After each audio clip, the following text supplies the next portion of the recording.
Welcome back. Subramanian Swamy has kicked off another controversy by unnecessarily blaming Goa church founder of HIV-infected students. His Facebook post has blamed church for the Rivanna school controversy when the church was indeed supporting the students. Congress has taken strong objection to the post and has demanded immediate deletion of the post and has filed a police complaint against the national leader of the BJP. Have a look at this post on Facebook. This post is from Dr. Subramanian Swamy, a senior leader of the BJP. He has accused church-run school in Rivanna, Our Lady of Fatima High School, of expelling HIV-infected students. Swamy claims 13 HIV-infected students were expelled by the church-run school.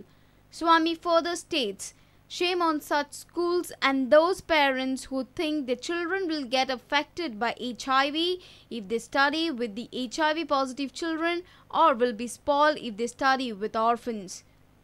Pradesh Congress has demanded immediate removal of the post and quick action against the BJP senior leader. Has Mr. Swamy lost his mental balance? What is he posting? Congress party in Goa never politicized the HIV issue. We said that the both groups should be brought together and awareness with regards to HIV should be created and awareness should be given to the parents.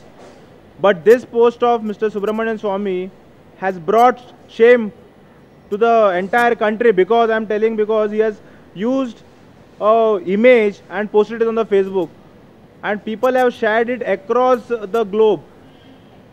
And what is the worst part is he's getting banged on this post. It's sad to see a person like stature of Mr. Swamy getting banged all over today on social media for his post. So we have filed a complaint with Panjim police station. Let us see what police has to act. Now the role of police will come in picture. With Bureau Inputs, Chetan Gavas for Prudent. Valpoi Community Health Centre is critical. Chunks of concrete slab of the Community Health Centre in Valpoi collapsed. Luckily, none were hurt in the incident. Government has constructed a new Community Health Centre besides the old building, but the new building is idle and unoccupied. Maintenance of the old building has been neglected and now chunks of slab are collapsing, posing a danger to the patients, doctors, nurses and other staff in the health centre.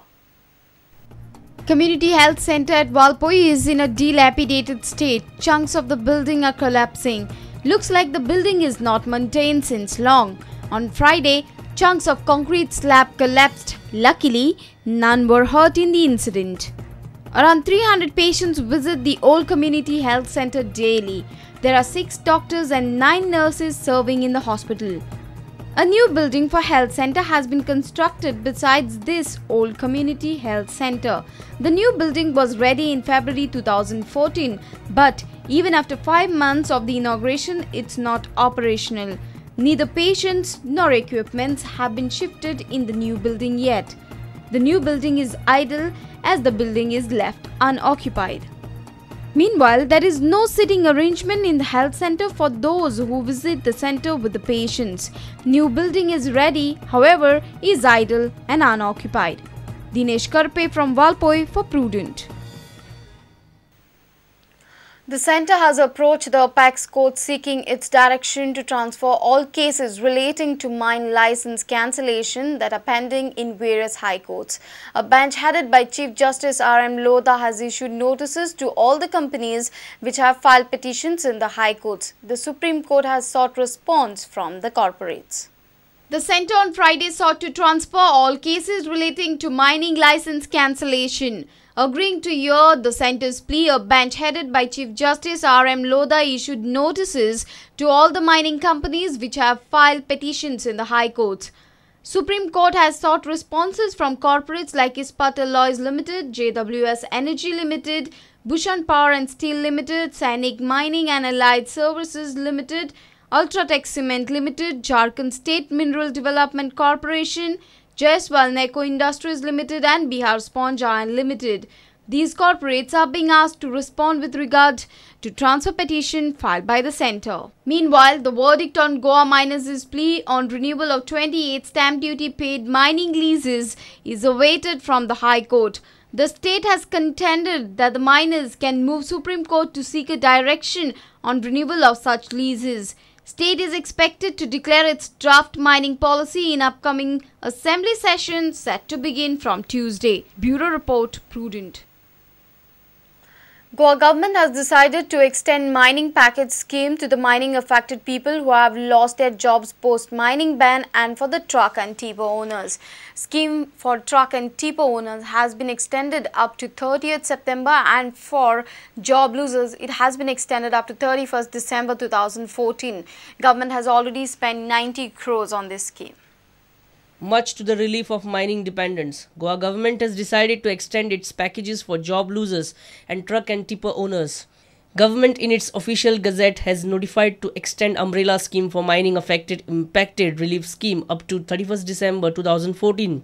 Scheme for providing financial relief to the truck owners and tipper owners engaged on mining operations in mining affected areas has been extended up to 30th September 2014. And these are the conditions to be fulfilled by the package beneficiary. The owner of the truck or tipper has to get a certificate from concerned officer of the Regional Transport Office stating that the vehicle stands in his name as on date. The certificate will have to be submitted to the Goa Electronics along with an application for extension of benefit with full residential address and vehicle registration number. The said application will be endorsed by a respective legislator or gazetted officer. Government has till now spent 90 crores on this scheme. Bureau Report, Prudent.